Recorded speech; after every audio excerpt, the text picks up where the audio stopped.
we get all on your camera. Please tell me it's still. No. Did I never record myself? Oh well. Guess what? We did a special interview where it's just you, baby. But they'll hear my voice. It's all good, ain't you? Hey, that's interesting. I don't want to be cute on the camera. Anyway. Oh, you got it on now, though? I don't do. You do not? Man, that's crazy. Oh, man. It ain't been that many questions, though. It's only been like... Nah, but it's all good. I think it's also kind of cool that it's, especially if we release it as a separate thing, it'll just be you. Welcome back to the pod. I'm Mikey Reds. Today, we have a very special guest. He's a visionary. He's a creative. He's a painter. He's an artist. He's many a things. Today, we have Shep, a.k.a. Stvteoftheart. Welcome, Shep. Hi, my guy. What up? Man, thanks for letting us come through. Nah, I appreciate y'all for pulling up.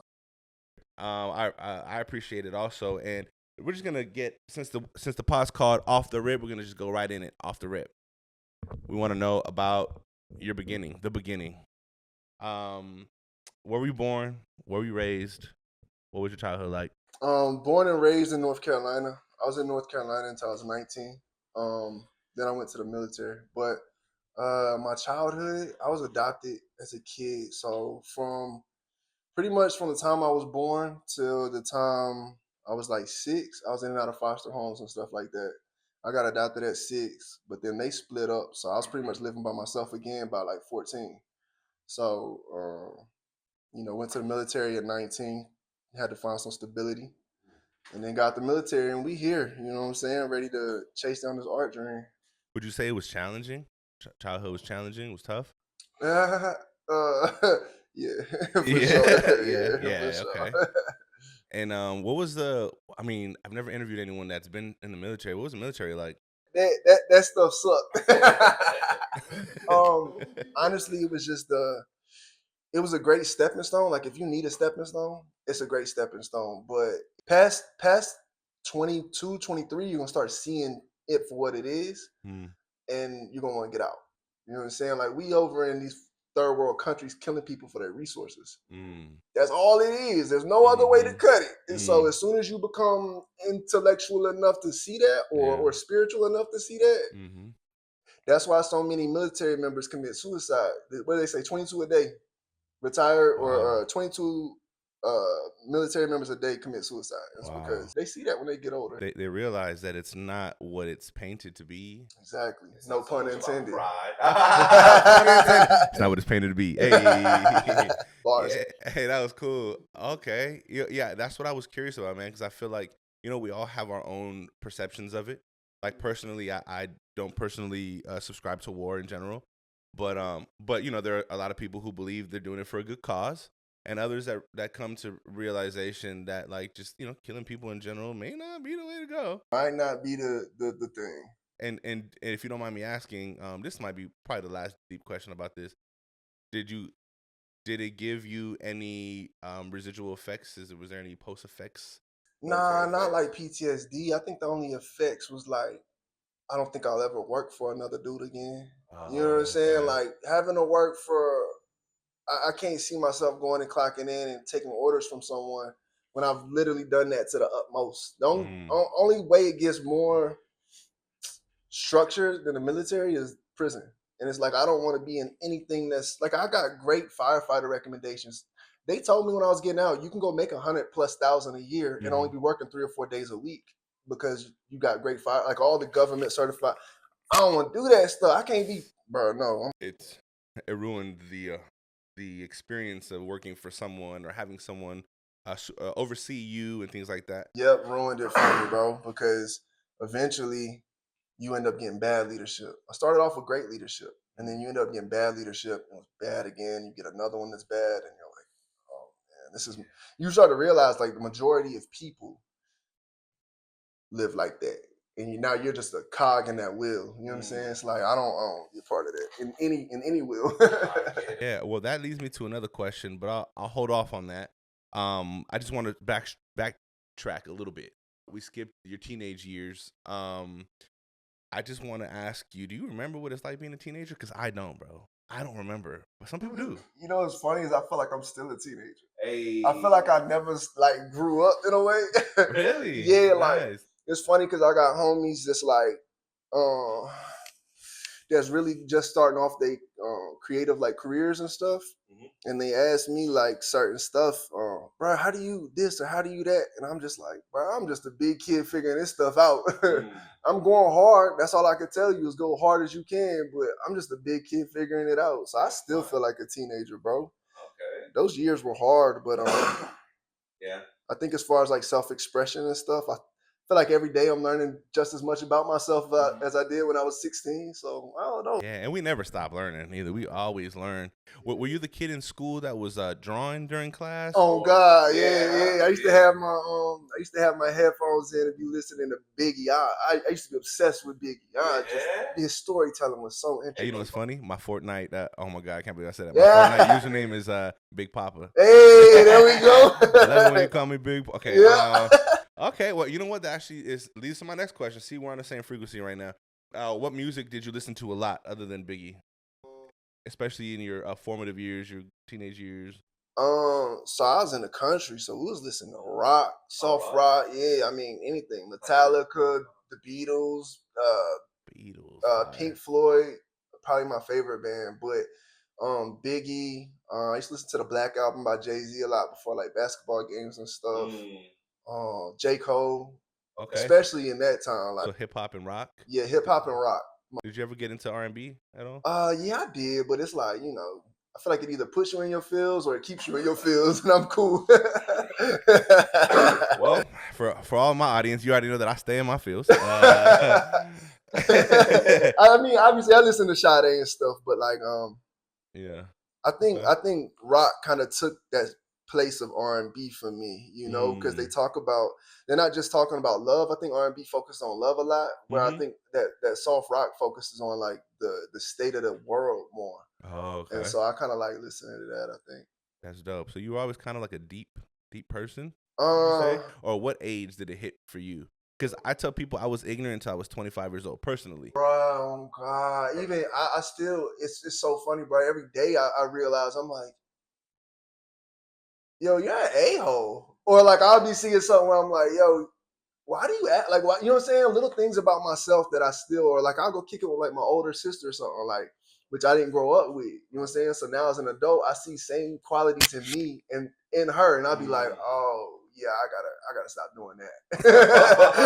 Okay. Like I used to just talk over people, like bad. Oh yeah. And now I see her do it, and I'll be like, oh, let me not do You're that. like, oh, do I do that? Maybe I should slow it down, huh? Hey, honestly, listening is a skill. It is a skill, and I think doing that takes its place sometimes, personally. Because sometimes when you're with friends and you just like hanging out, just whatever's coming to mind is coming out. You're kind of going over each other, but like there are moments where that's not as acceptable. You're like, yo, you might be talking about something serious. You might be talking about something real, or maybe I should listen in this moment. So let me not talk over you. But that's something that I didn't learn either till I got older.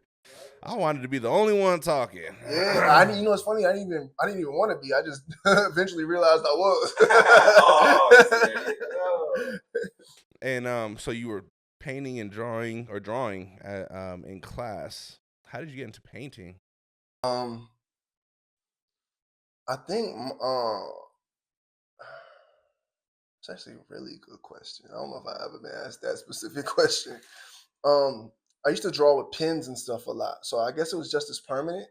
And so, like, I was in my head, I was like, well, I don't ever see any pictures of like pencil or like I don't ever see any like drawings going for 2 million. I see paintings going for 2 million. Oh, I see. So I think something about that was like, hey, you need to start painting, dude. Like if you wanna like be taken serious as an artist, you need to spend some time painting. So I started it, and then when I found oil paint, it was up from there.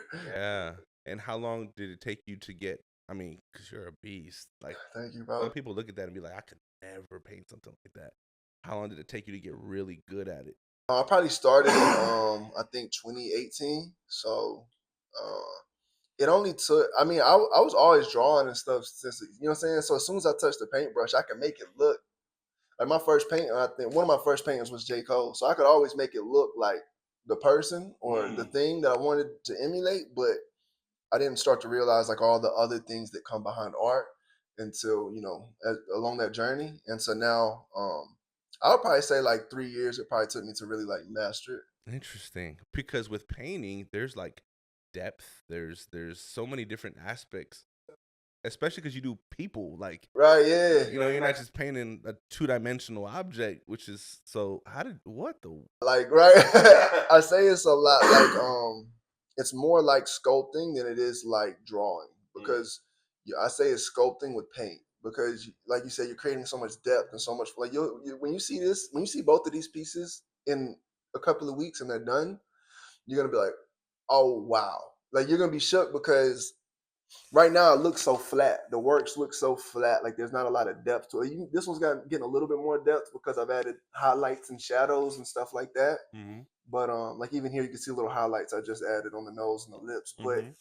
But yeah, when you start adding that depth and all the colors, and you get all the when you start to learn the colors, how things start to fade and get lighter towards the back and more vibrant up front, and you start to put all these things in your art, it's like it just transforms the piece. Yeah, and you start with a base, right? Like it just looks like an empty colored space, Yeah, and then you build on it. yeah.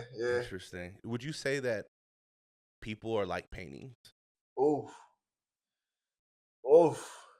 I feel like everything is the more I'm tapping into different mediums of art and um, curating spaces, hosting my own art shows, even working out, like everything is like art, and everything plays like art plays a role in that. Like, the layers that go into music are the same layers that go into art.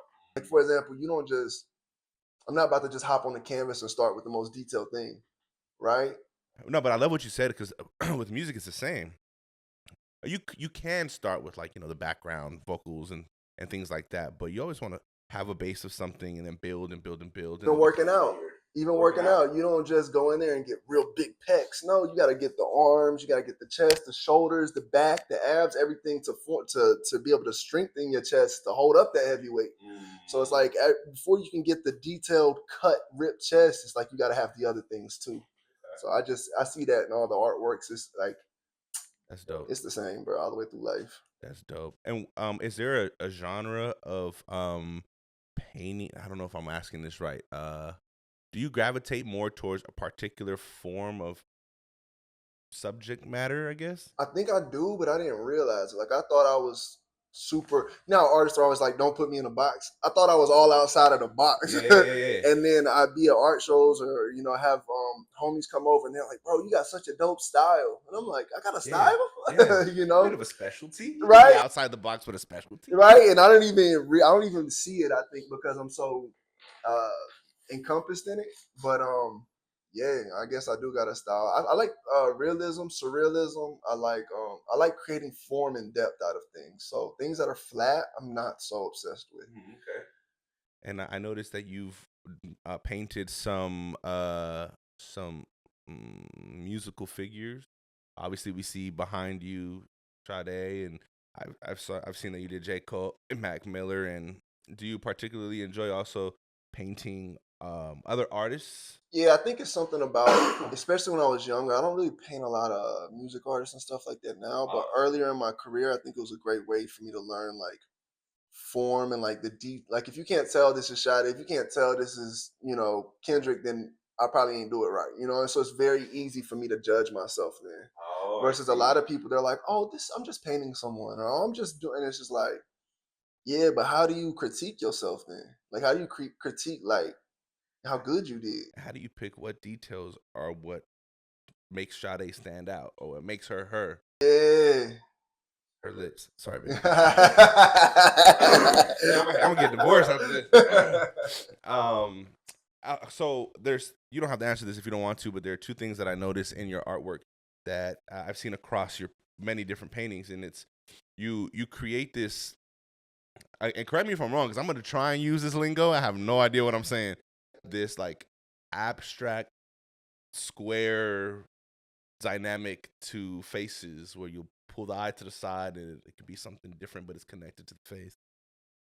Is that something in particular, or does that mean something, or is that just what you've come up with? A lot of my pieces I've been titling like the deconstruction of, and so in my head it's like deconstructing that artist because a lot of them's artists. But well, I guess now I'm doing it more on my solo pieces, but deconstructing whatever the idea is. So like if it's Tyler the Creator or Kendrick is a good one. Who's damn, I did somebody that was great. Kanye? Kanye was a great one. Yeah. Yeah, Good yeah. call. Using the boxes to tell the different emotions of the artist or the other person, or different sides of them, different dimensions. Lately I've been doing different dimensions with my solo pieces. This one don't got the boxes yet, but the last one was Sloth. This is part of the Seven Deadly Sins series I'm working on. And those boxes are different dimensions, different times, different. I love that word, dimension, because now I see that. Yeah, and I feel like quantum physics has proven at this point there's multiple dimensions. It's proven. So it's like it's not like it's just some like random That's even biblical. 10, right, exactly. It's not some 10-4 hat we're just putting on and saying like, no, there's multiple dimensions. And I feel like art keeps up with the times, right? So like if you look at Da Vinci's art, you can see like the experiments, the technology and stuff he was working on. You see it in his artwork.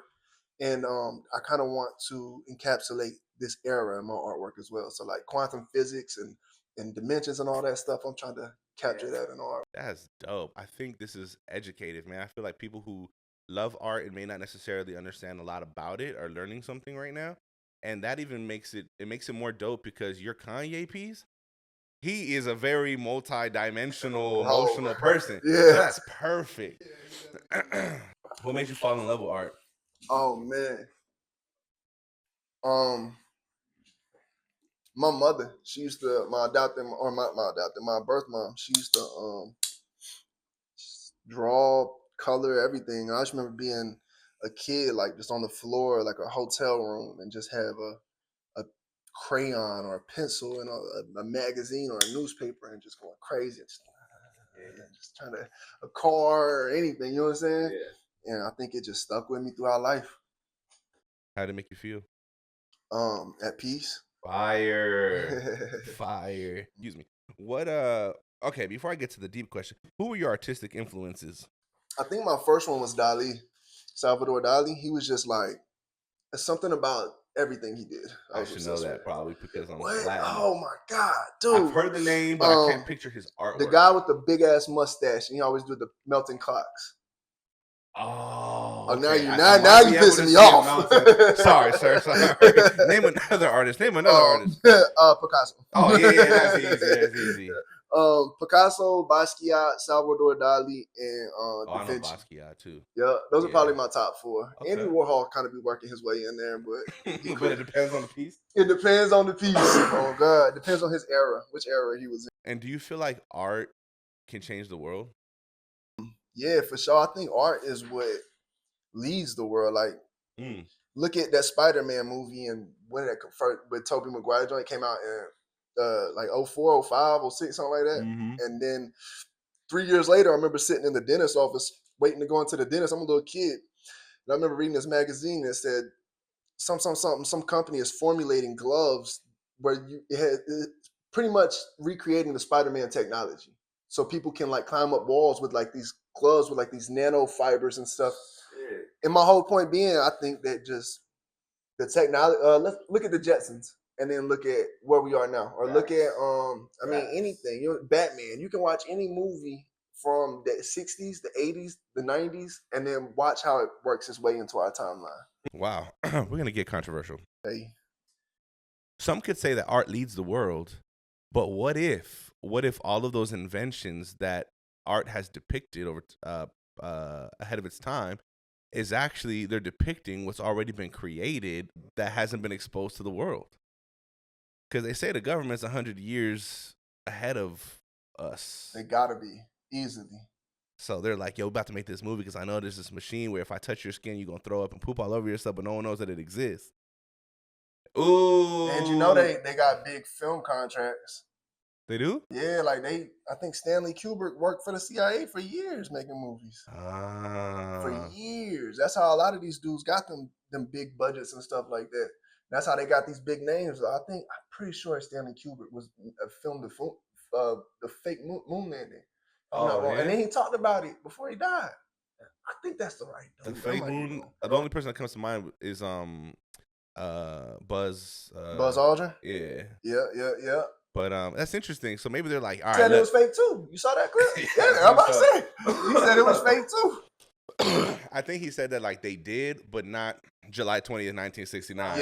Yeah. They just needed to beat Russia or make it seem like they beat Russia. And I think they said something about like, yeah, we did it, but we didn't have like a whole camera crew to capture everything, and even if we did, it wouldn't have the lighting, it wouldn't have looked right. So we just, you know what I'm saying? Is that why the flag was moving with wind, but there ain't no wind up there? Bro, that was the craziest stuff. And the flag, you could tell it's got like a stick in the top to fake the no gravity. You can tell it's like a stick in the top of the flag. That stuff is corny. Go and Google it. I swear to God, I seen that this morning, I think, while I was just scrolling through Twitter or something. Oh, man, that's wild. So they're like, hey, you want to make that new Iron Man? Here's $600 million. Just push our narrative that suits can fly. Right, on God. Or just push the narrative that that America's in the Middle East. Remember, Iron Man started off, right? He got captured by the terrorists in the Middle East. Woo woo.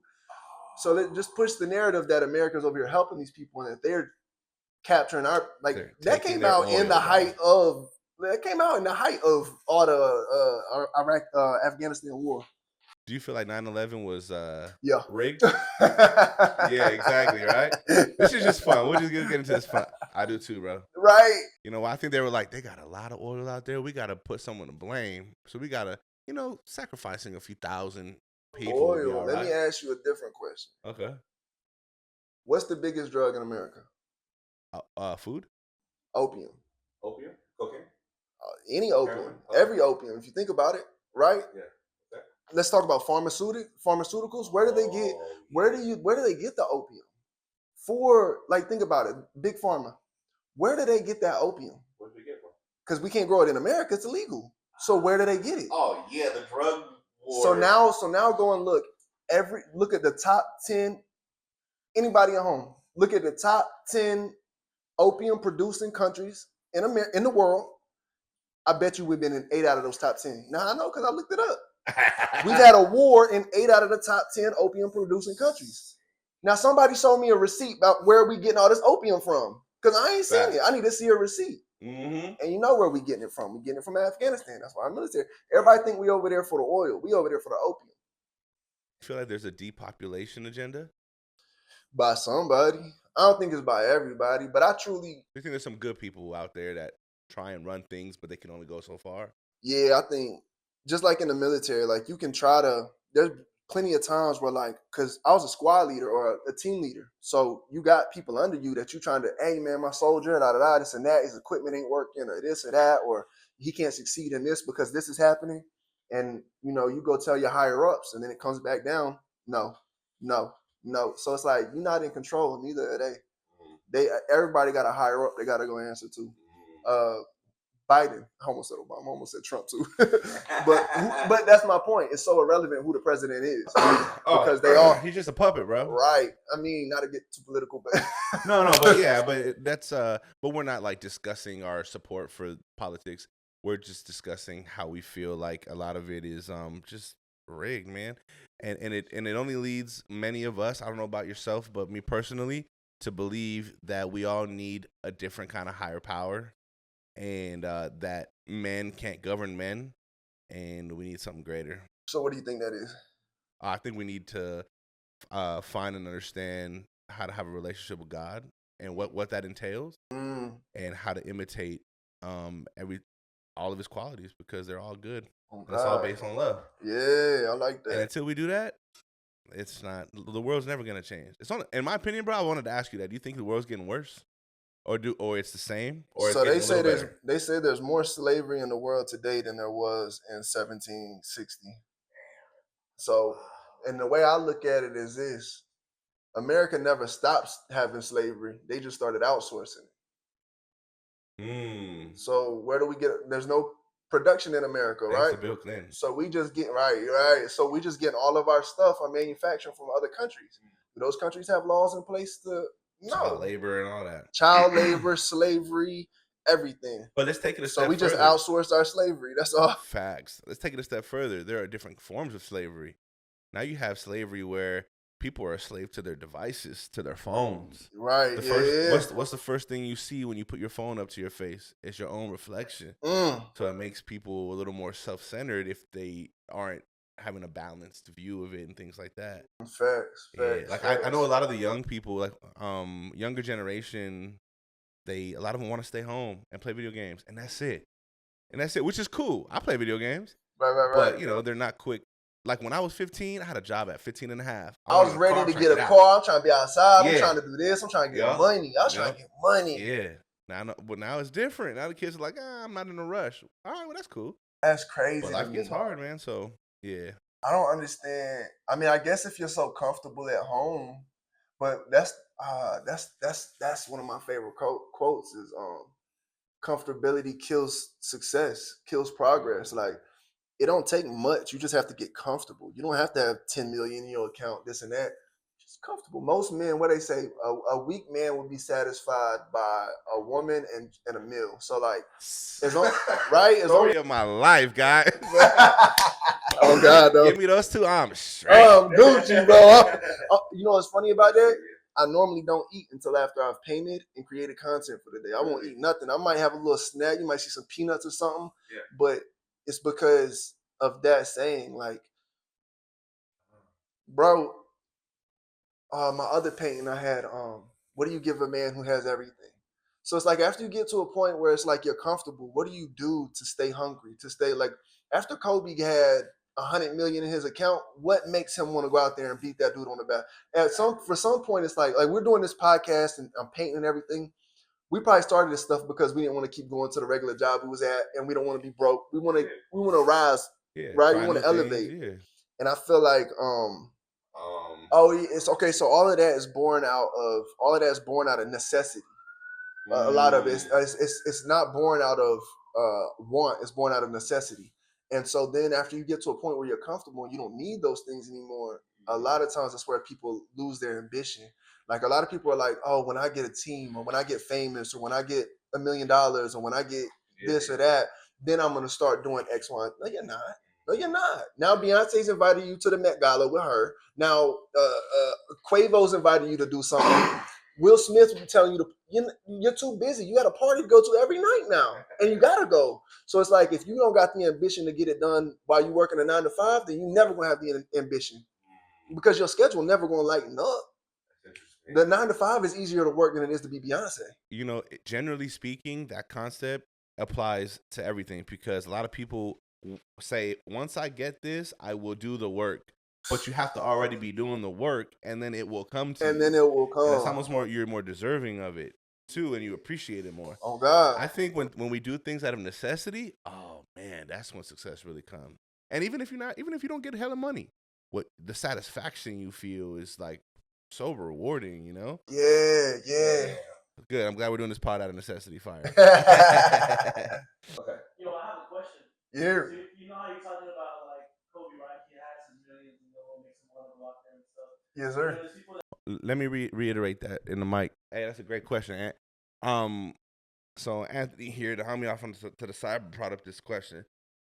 He mentioned Dan Bilzerian and how he mentioned in a pod or an interview that it's extremely difficult to have an In-N-Out burger when he's traveled the world and had the greatest, most savory burger ever to be made. So how, if people have experienced being rich and having all of these high level experiences, and they realize that they can't have any other ones that don't amount to it, what would you say actually brings forth happiness? I think after you have it all and after because I don't even think that's happiness. That's your mind staying busy, staying hungry. I don't think it's happiness, but it's you're satisfied for the time being. But then when you get to that point of you got $500 million in their bank account, you don't have any more financial desires, your family's set and safe, your great grandkids have houses for them. Like when everything's done and said, I think the thing that keeps you going or happy, me personally, I think is helping other people because it's the one thing. I couldn't even tell you who said this quote, but somebody said, if your dreams aren't big enough to outlast you, so like if you're gonna die before you, if you achieve your dreams before you die, your dreams weren't big enough. Mm. So you need dreams that are so big that it's gonna take you, your grandchildren, their grandchildren to achieve these dreams. I think we need to plan a lot further out. I think a lot of people are unhappy because they're planning for tomorrow, they're planning for 2 weeks, they're planning for 10 years. But if you're planning for your great grandchildren, you can't ever be satisfied, I don't think, because it's not only because at that point your great grandchildren, right? 40 years or 40 generations down, now you're talking about thousands and thousands of people. Now you're talking about helping the world. So it's just a whole different goalpost. Like, I don't know about happiness, but I think as far as like staying hungry, I think your goals got to be that big. Interesting. I really like that you said after that helping people, and it includes your family. I think we can even expand that outside of that, just helping the world in general. Right. Another symbolism that you incorporate into a lot of your paintings is this golden fruit, and I've created in my mind my own interpretation of that. And I don't know if you could share that or not, but what is it about this golden? What is it? An apple? Yeah, it's a golden apple. I can't. Dang, this joint still recording? That's crazy. That's gonna be a lot of footage to go through. Yeah. All right. Before I give you my answer, you gotta give me yours. Really? Yeah. I'm gonna just go straight to it. I won't give you the whole interpretation of one of your paintings. I'll just get straight to it. I feel like it has some spiritual connection to the forbidden fruit, perhaps. You have a painting of a nice, lovely young lady.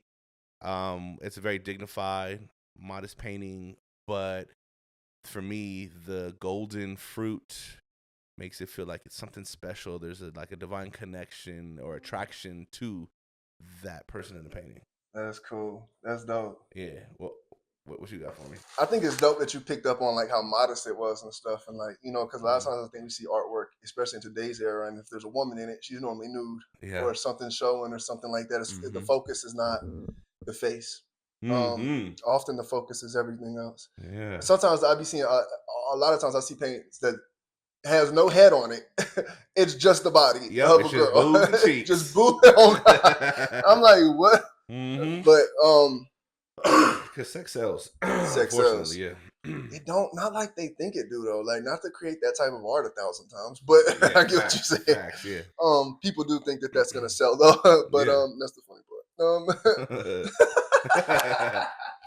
This is like some like inside like. Oh yeah, man! If you want to bring it out, man. Bro, this is the stuff I be laughing at artists about. I'm like, you think that's about to go? That's what you think is like gonna go for $1 million? You just so interesting. Artists be hitting me up like, yo, let me be in your next art show. I'll be like, all right, man. I go look at the artwork because I don't care. I don't care if you got no followers. I don't care if you email me. I ain't never seen you before. The work's dope. Let me just see your work. As long as your work is dope and you cool, then we cool. Yeah. And a lot of times the work would just be the most minimal, no effort stuff. And you'd be like, dog, you thought just because it had a booby in there, you was about to do business? It's crazy. All right, back to the original question though.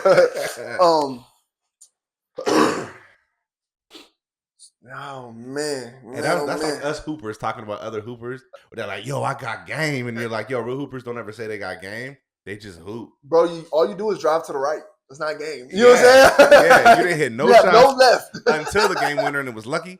Right. Oh god. Yeah, I think so the golden apple. Yeah, I don't want to give up too much on that one because I feel like that is yeah, just like in like 3 words, like an idea or something. Damn. Or you could just give it to me and then and everyone else got to go to the art show to learn. Oh God, bro. I really be trying not to give up too much of that so that way people go to the art shows and stuff. But I think just was I close? Yeah, for sure. It's hard to be wrong. That's the thing, is because in multiple pieces it stands for different things. In different pieces it stands for different things. For example, this one, like you picked up, she's modest, she's not this, she's not that. It's not like I'm not trying to. So some pieces, the golden apple represents temptation. Some pieces, almost every piece it represents choices. So choices, temptation, and this one specifically, power. If you notice, the apple's floating and it's shining, but she's not really paying attention to it. It's almost like she can just do this. dope. Like people ask me all the time, like, bro, how you paint like that? I don't know. I just do it. To me, it's not a talent. It's just I just sit here and I just do it. Yeah. It's not really much of a talent to me. No, It's it's just a it's a thing I do. But when you do it every single day, you don't realize it's a talent. Like you with podcasting, people be like, how you do this? How you do that? Yeah. To some people, it looks easy because they think you're just talking. But you have to prep these questions. You have to do a setup. You have to be prepared to listen. You have to be engaged. Oh, there's a lot of things that go into You have it. to hope the questions you have bring forth value to the audience. On God. And Yeah. so somebody else is out there asking, bro, how do you do that? How do you like? Oh my gosh! And to you, it's like this. Oh, I just do this. I'm just talking and stuff. You know, so I I'm just so do this. curious now. I, I'm so curious on if your lady is the person in the painting. Oh no. That's okay. So that's Storm Reed. I don't know if you know. You probably don't know who she is.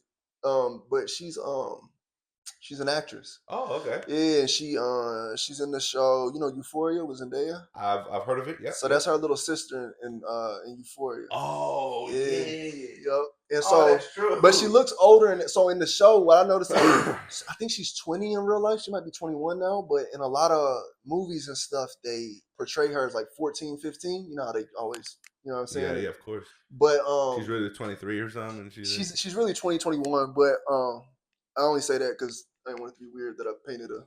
Oh yeah. Right. But no Drake, no Drizzy. Oh God, no Diddy. No Diddy. Yeah.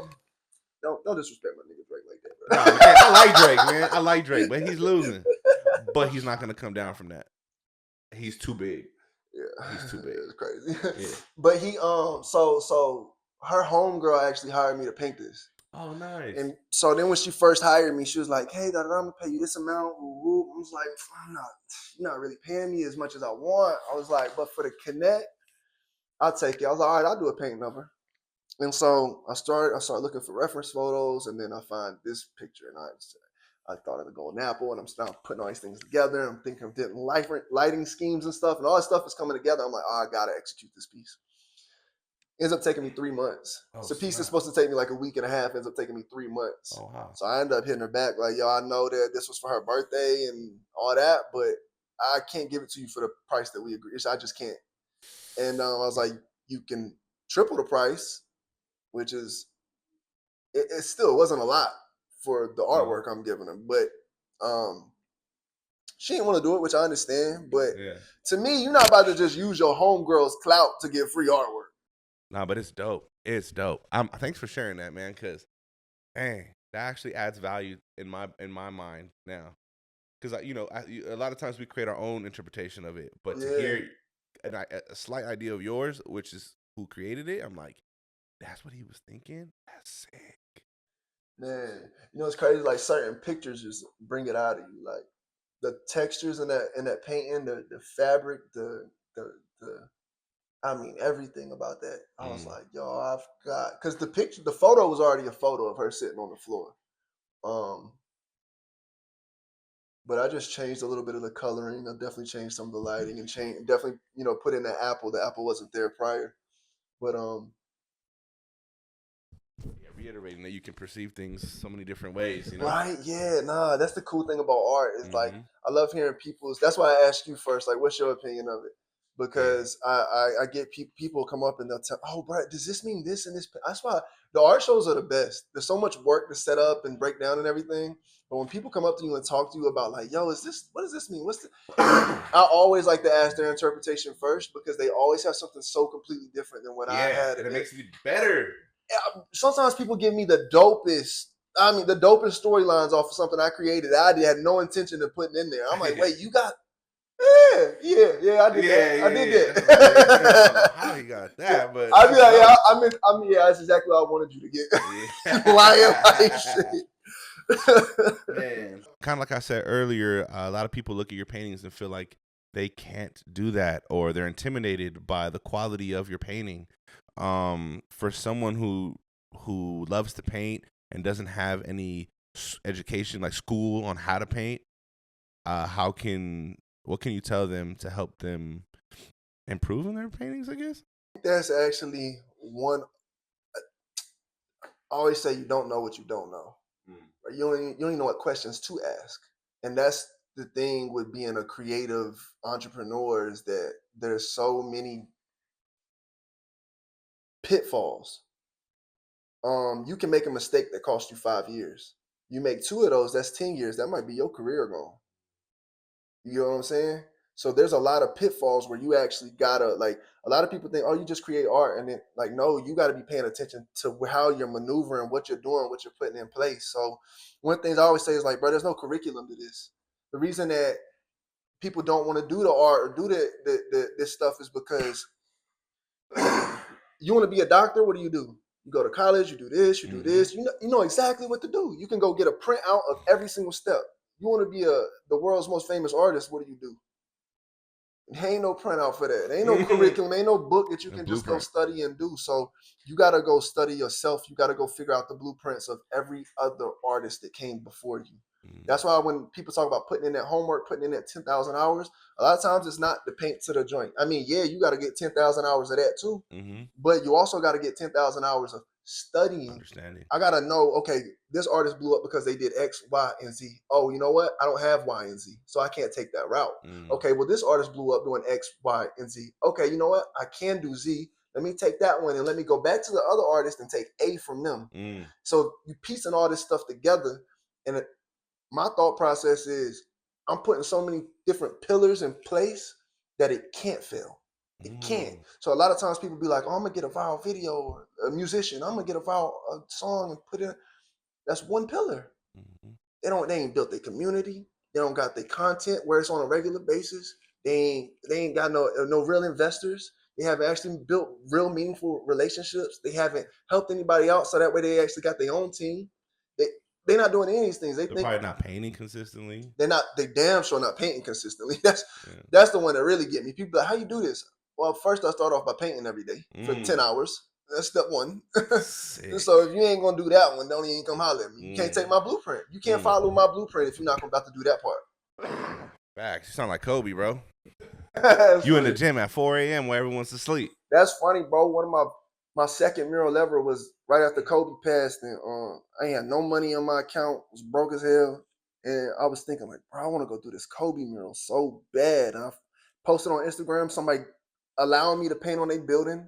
I'm like, man, I gotta go do it. But I ain't had no money, so I ended up sleeping. I got a U-Haul van. I slept in the back of the U-Haul, and I just get up in the morning. I drive to the gym, which was an hour away. I got 7-day free membership. The shower there. Come back, and I would paint all day. And then I shower, come back, paint all day. Because U-Haul, you got to pay per mile. So I can't go all the way home because I have a car. So I'm renting this U-Haul. So I'm sleeping in the back of this van, the U-Haul van, outside of my mural. Yo, talk about commitment, love for the sport. Bro, I think you gotta have that. And it's, during that mural, I was working on it, and I was thinking of the design, and part of the design was, what would Kobe do? What would Jesus do? WWJD. I don't know. North Carolina, the Christian belt. Yeah, I started. What would Kobe do, bro? Yeah. And I swear that stuck with me ever since. What would Kobe do? What would Kobe do? What would Kobe do? What would Kobe do? Damn sure ain't complaining. He ain't complaining. He gonna make it happen. You gonna get it done, bro. One way or another, you gonna get it done. Hey, Mamba mentality. Oh God, bro. State of the art, Mamba mentality. Yeah. What do your fingers say? Divinity. DIVINITY. Divinity. We'll have to save that part maybe for a different episode. And I'll ask this to conclude the interview. What's your favorite painting that you've ever painted? Oh, my favorite painting I ever painted. It's kind of cliche, but I think it's always my last piece. Really? Yeah, and I think as an artist, I think you always want I always say you want your latest piece to be your greatest piece. That means you always growing. Bars. Bars. But that's dope. As of right now, yeah, Sloth. That's the one. It's the Sloth. Sloth of the 7 Deadly Sins. That's the one. Go check it out. Where can everybody check out your artwork? Let them put your plug. State of the Art on Instagram. The A in state is a V. Facts. Thanks again, man. Really appreciate you, man. This was fun. It's a good interview. Yeah. Check them out. Yeah.